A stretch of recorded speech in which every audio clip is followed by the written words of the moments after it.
जी हाँ छात्रों, तो फाइनली कक्षा 12वीं विषय भौतिक शास्त्र फिजिक्स सेकंड बोर्ड परीक्षा 2025 का असली क्वेश्चन पेपर लेकर आ चुके हैं, जो कि आपका 23 जून को होने वाला है।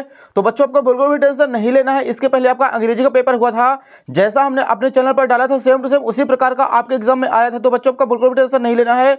वीडियो को लाइक कर देना, चैनल को सब्सक्राइब कर देना है और वीडियो को ज्यादा से ज्यादा बच्चों को भी शेयर कर देना है, ताकि सभी बच्चों के मध्य असली क्वेश्चन पेपर पहुंच सके। तो आप बच्चों, आप देख सकते हैं पेपर का फ्रंट पेज आपका कुछ इस टाइप का होने वाला है एंड जो क्वेश्चन है बच्चों इसके अगले पेज से दिए गए हैं। यहां पे आप लोग देख सकते हैं, सबसे पहले दिया गया बच्चों प्रश्न क्रमांक 1 हमारे सामने। प्रत्येक प्रश्न में दिए गए विकल्पों में से सही विकल्प चुनकर लिखिए। पहला क्वेश्चन है, किस उपकरण का उपयोग वोल्टेज नियंत्रक के रूप में किया जाता है? इसका आंसर हो जाएगा ऑप्शन नंबर 3 जेनर डायोड। अगला क्वेश्चन है, ओमी प्रतिरोध है। इसका आंसर करना है ऑप्शन नंबर 2 तांबे का तार। क्वेश्चन नंबर 3 है, संयुक्त सूक्ष्मदर्शी में नेत्रिका की फोकस दूरी अभिदर्शक की फोकस दूरी से अधिक होती है। अगला प्रश्न है, एक प्रोटॉन में न्यूनतम आवेश होता है। इसका आंसर हो जाएगा ऑप्शन नंबर 3 1.6 × 10⁻⁻19 कूलम। अगला प्रश्न है, किसी कुंडली का स्वप्रेरकत्व निर्भर नहीं करता है। इसका आंसर हो जाएगा बच्चों ऑप्शन नंबर 2 कुंडली में प्रवाहित धारा पर। अगला प्रश्न बच्चों, ट्रांसफार्मर किस सिद्धांत पर आधारित होता है? इसका आंसर करना है ऑप्शन नंबर 2 अन्योन्य प्रेरण पर। लास्ट क्वेश्चन है, विद्युत चुंबकीय तरंगें उत्पन्न होती हैं। इसका आंसर हो जाएगा ऑप्शन नंबर 5 त्वरित आवेश से। तो बच्चों, यहाँ पे पहला प्रश्न कंप्लीट हो चुका है। जो बच्चे इंग्लिश मीडियम से हैं तो भी सभी क्वेश्चनों को अच्छी तरीके से अपनी कॉपी पर नोट करते चलेंगे। नेक्स्ट क्वेश्चन देखिए बच्चों, यहाँ पे प्रश्न क्रमांक 2 है, रिक्त स्थानों की पूर्ति कर लिखिए।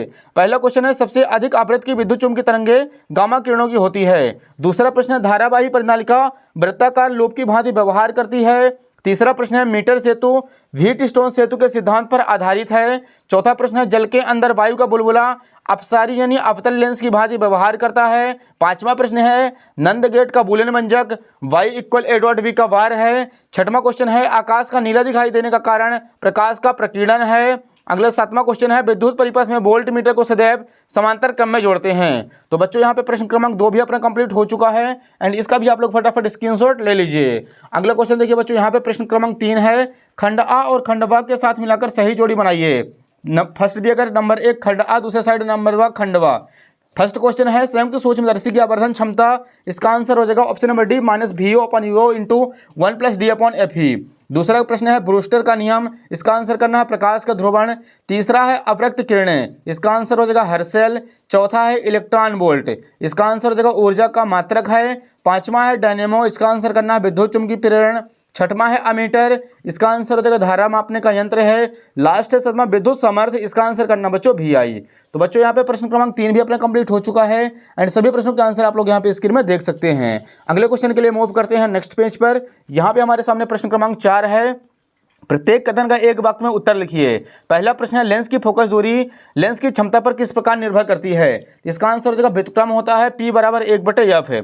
सेकंड क्वेश्चन है, किस गेट को व्युत्क्रम गेट कहा जाता है? इसका आंसर हो जाएगा बच्चों नॉट गेट को। तीसरा प्रश्न है, लेंज का नियम किस सिद्धांत पर आधारित है? इसका आंसर करना ऊर्जा संरक्षण के नियम पर। चौथा प्रश्न है, देहलीय आवृत्ति क्या है? तो कम आवृत्ति के विकिरण से प्रकाश इलेक्ट्रॉन उत्सर्जित नहीं होने देते। पांचवा प्रश्न है, खगोलीय दूरदर्शी की आवर्धन क्षमता कैसे बढ़ाई जाती है? इसका आंसर हो जाएगा अभिदर्शी की फोकस दूरी बढ़ाकर और नेत्रिका की फोकस दूरी घटाकर। अगला प्रश्न बच्चों 6वां है, कुचालक माध्यम की उपस्थिति पर विभव का क्या प्रभाव पड़ता है? तो इसका आंसर हो जाएगा विभव घट जाएगा। 7वां प्रश्न है, विस्थापन धारा किस कारण उत्पन्न होती है? जिसका आंसर करना बच्चों में समय के साथ विद्युत क्षेत्र में परिवर्तन के कारण विस्थापन धारा उत्पन्न होती है। तो बच्चों, यहाँ पे प्रश्न क्रमांक 4 भी अपना कंप्लीट हो चुका है एंड इसका भी आप लोग फटाफट स्क्रीनशॉट ले लीजिए। अगला प्रश्न देखिए बच्चों, यहाँ पे प्रश्न क्रमांक 5 है हमारे सामने, ओम के नियम की कोई 2 सीमाएं लिखिए। इसका आंसर आप लोग यहाँ पे देख सकते हैं। सबसे पहले बच्चों, आपको यहाँ पे हेडिंग डालना है उत्तर क्रमांक 5 ओम के नियम की सीमाएं। पहले हेडिंग डालना है, ओमी प्रतिरोध। जो चालक ओम के नियम का पालन करते हैं उन्हें ओमी चालक कहते हैं। ओमी चालकों के प्रतिरोध को ही ओमी प्रतिरोध कहते हैं। अगला है अनओमी प्रतिरोध। जो चालक ओम के नियम का पालन नहीं करते हैं उन्हें अनओमी चालक कहते हैं। अनओमी चालकों के प्रतिरोध को ही अनओमी प्रतिरोध कहा जाता है। तो बच्चों, उत्तर क्रमांक 5 का आप लोग स्क्रीनशॉट ले लीजिए। अगला प्रश्न देखिए, 6वां प्रश्न है, लॉरेंज बल किसे कहते हैं? इसका आंसर यहाँ पे हमें लिखना है उत्तर क्रमांक 6 लॉरेंज बल। जब कोई बिंदु आवेश की हो ऐसे क्षेत्र में जहां विद्युत क्षेत्र और चुंबकीय क्षेत्र दोनों उपस्थित हों, गति करता है, तो दोनों क्षेत्रों द्वारा आवेश पर आरोपित बल को लॉरेंज बल कहा जाता है। तो ये हो जाएगा बच्चों उत्तर क्रमांक 6वें का आंसर। अगला प्रश्न देखिए डियर, अगले पेज पर दिया गया है। यहाँ पे हमारे सामने क्वेश्चन नंबर 7 है बच्चों, एक पारदर्शक माध्यम का ध्रुवण कोण 30 डिग्री है, तो अपवर्तन कोण का मान ज्ञात कीजिए। जिसका आंसर आप लोग यहाँ पे देख सकते हैं। सबसे पहले लिखेंगे, दिया है एक पारदर्शक माध्यम का ध्रुवण कोण IB बी बराबर 30 डिग्री। सूत्र म्यू बराबर tan IB होता है, tan 30 डिग्री, तो म्यू बराबर 1/√, tan 30 की वैल्यू 1/√3। अतः अपवर्तन कोण का मान 1/√3 है। तो हो जाएगा बच्चों उत्तर क्रमांक 7 का आंसर। एंड इसका भी आप लोग फटाफट स्क्रीनशॉट ले लीजिए। अगला प्रश्न देखिए, यहाँ पे प्रश्न क्रमांक 8 है हमारे सामने। विद्युत चुम्बकीय प्रेरण के लिए फैराडे का दूसरा नियम लिखिए।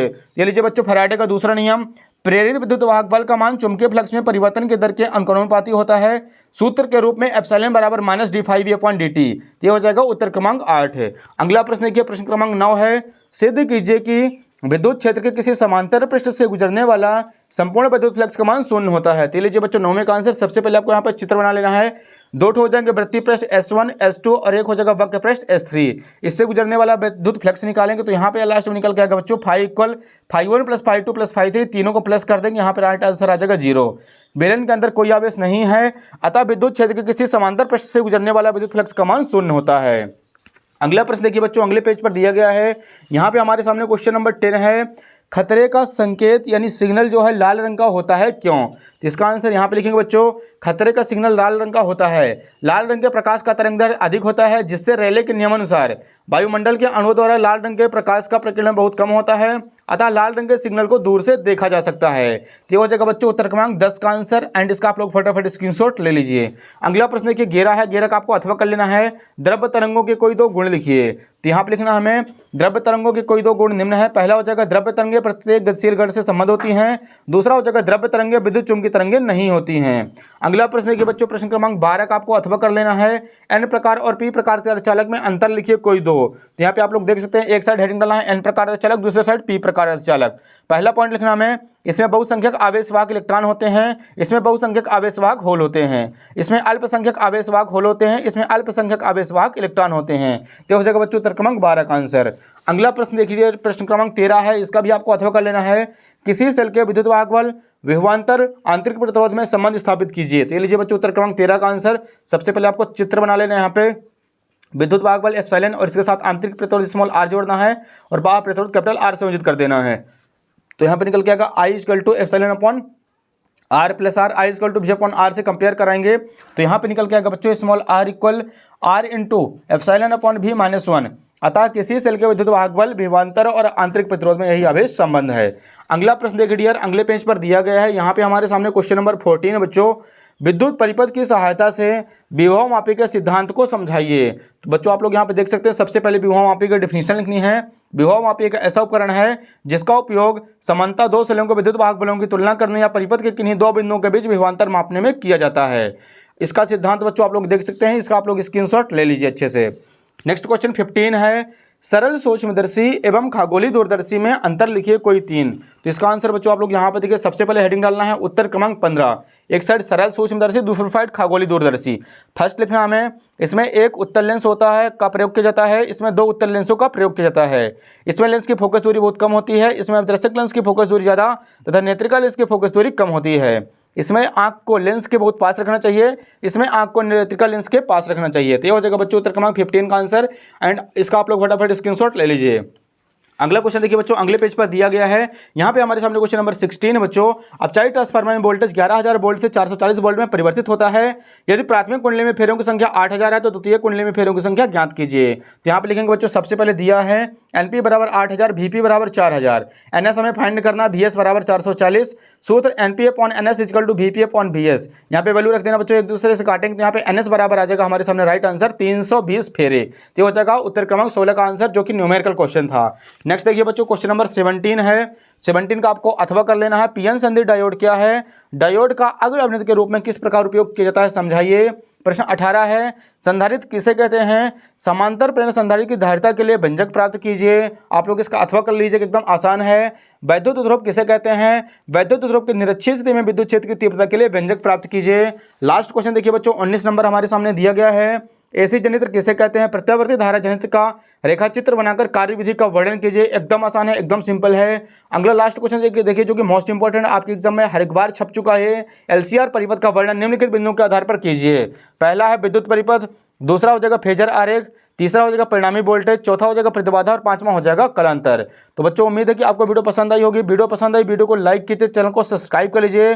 वीडियो को ज़्यादा से ज़्यादा बच्चों को शेयर कर दीजिए ताकि सभी बच्चों के मध्य असली क्वेश्चन पेपर जो है वो पहुंच सके। आपको बच्चों चैनल जरूर सब्सक्राइब कर देना है, वीडियो को शुरू से लेकर आखिर तक जरूर वॉच करना है। वीडियो आप 2 से 3 बार देख लीजिए, 100% गारंटी है कि आपके जितने भी ऑब्जेक्टिव टाइप क्वेश्चन थे बच्चों, सारे के सारे आपको आंसर अच्छी तरीके से याद हो जाएंगे। तो आपको अगेन फिर से एक से दो बार आपको वीडियो अच्छे से देख लेना है, 100% गारंटी है कि आपके सभी आंसर अच्छे तरीके से याद हो जाएंगे।